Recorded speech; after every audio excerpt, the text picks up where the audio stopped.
حضرت سیدنا عبداللہ ابن عمر رضی اللہ تعالیٰ عنہ آپ فرماتے ہیں کہ ہم مسجد نبوی میں حضور نبی کریم علیہ الصلوۃ والسلام کی بارگاہ میں حاضر تھے، تو آپ علیہ الصلوۃ والسلام نے ارشاد فرمایا ابھی ایک جنتی شخص آئے گا۔ تو کہتے ہیں ہم نے دیکھا کہ ایک انصاری صحابی حاضر خدمت ہوئے، کہتے اگلے روز ہم پھر حاضر تھے، کیونکہ صحابہ کا تو طریقہ یہ تھا کہ بس موقع مل جائے اور ہم حضور نبی علیہ السلام کی بارگاہ میں حاضر رہیں۔ حضور نبی کریم علیہ الصلوۃ والسلام نے ارشاد فرمایا ابھی ایک جنتی شخص آئے گا۔ تو آپ فرماتے ہیں پھر وہی کل والے انصاری صحابی حاضر ہوئے، کہتے تیسرے روز بھی ہم حضور نبی کریم علیہ السلام کی بارگاہ میں حاضر تھے، تو آپ علیہ الصلوۃ والسلام نے فرمایا ابھی ایک جنتی شخص آئے گا۔ تو آپ فرماتے ہیں وہی انصاری صحابی جو پہلے روز حاضر ہوئے، جو دوسرے روز حاضر ہوئے، تیسرے روز بھی وہی تھے۔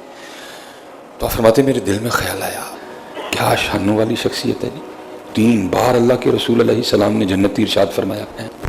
تو آپ فرماتے صرف یہ دیکھنے کے لیے نا یہ کون سا ایسا عمل کرتے ہیں کہ اللہ کے رسول نے 3 بار ان کو جنتی کہا۔ کہتے ہیں کہ حضرت میں کچھ وقت آپ کے ساتھ گزارنا چاہتا ہوں۔ جناب سیدنا عبداللہ ابن عمر رضی اللہ تعالیٰ عنہ آپ فرماتے میرے دل میں تھا کہ حضرت کوئی چھپ کے نہ کوئی خاص عمل کرتے ہیں، 3 بار حضور نبی علیہ السلام نے جنتی کہا ان کو، کیونکہ صحبت اپنا اثر کرتی ہے۔ نیک بندے دی صحبت ایویں جویں دکان اتارا، سودا نقد لئیے نہ لئیے پھلے آن ہزارا۔ برے بندے دی صحبت ایویں جویں دکان لوہارا، کپڑے پاویں کنج کنج بئیے چھٹے پہن ہزارا۔ صحبت اثر کرتی ہے، صحبت اپنا اثر کرتی ہے۔ کہتے اصل مقصد تو یہ تھا میں وہ عمل دیکھنا چاہتا تھا جو یہ کرتے ہیں، تو جس کی وجہ سے اللہ کے رسول علیہ الصلوۃ والسلام نے ان کو 3 بار جنتی کہا۔ تو فرماتے ہیں جو تقریباً صحابہ کے معمولات تھے ان کو بھی اسی طرح کرتے دیکھا، کوئی ایسی ہٹ کی چیز میں نے نہیں دیکھی۔ تو فرماتے ہیں اگلی صبح میں نے جو حضور نبی کریم علیہ الصلوۃ والسلام نے ارشاد فرمایا تھا نا، میں نے ساری بات ان کو بتائی کہ 3 بار اللہ کے رسول علیہ السلام نے فرمایا ابھی ایک جنتی شخص آئے گا، اور تینوں بار آپ ہی حاضر ہوئے۔ اب اگلی بات آپ بتائیں کہ کون سا ایسا کام کرتے ہیں، میں نے تو کوئی دیکھا نہیں ایسا خاص معاملہ، ٹھیک ہے۔ تو مفہوم ہے کہ وہ صحابی جن کو حضور نبی علیہ السلام نے 3 بار جنتی کہا، تو آگے سے کہتے ہیں میں کوئی خاص کام تو ایسا نہیں کرتا، لیکن یہ ہے کہ میں نے اپنا سینہ آج تک اپنے کسی مسلمان بھائی کے لیے میلا نہیں ہونے دیا ہے۔ تو لکھا آگے سے حضرت عبداللہ ابن عمر رضی اللہ تعالیٰ نے رو کے کہتے ہیں یہ معاملہ آپ کے سوا اور کسی میسر ہے۔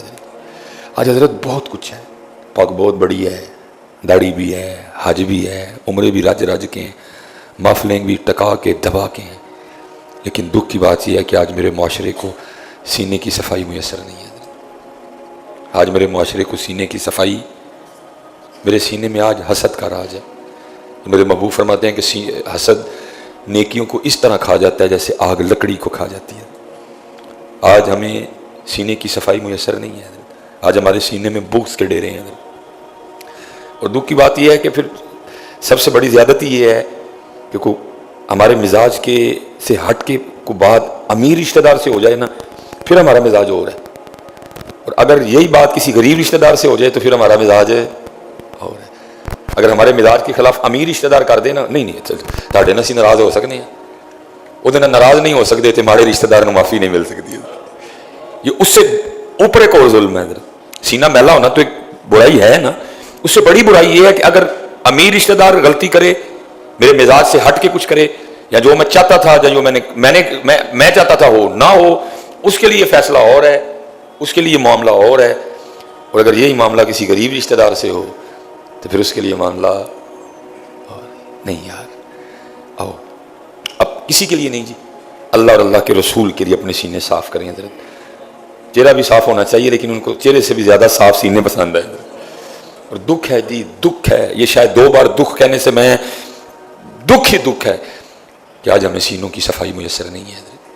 اور ان کا سب سے بڑا کمال یہ تھا کہ ان کے سینے صاف بڑے تھے، کہ قرآن بھی کہہ اٹھا محمد الرسول اللہ والذین معہ اشداء علی الکفار، یہ سخت ہے کافروں کے لیے، اشداء علی الکفار رحماء بینہم، آپس میں رحم دل ہے، آپس میں محبت کرتے ہیں، آپس میں ان کا الفت کا رشتہ ہے۔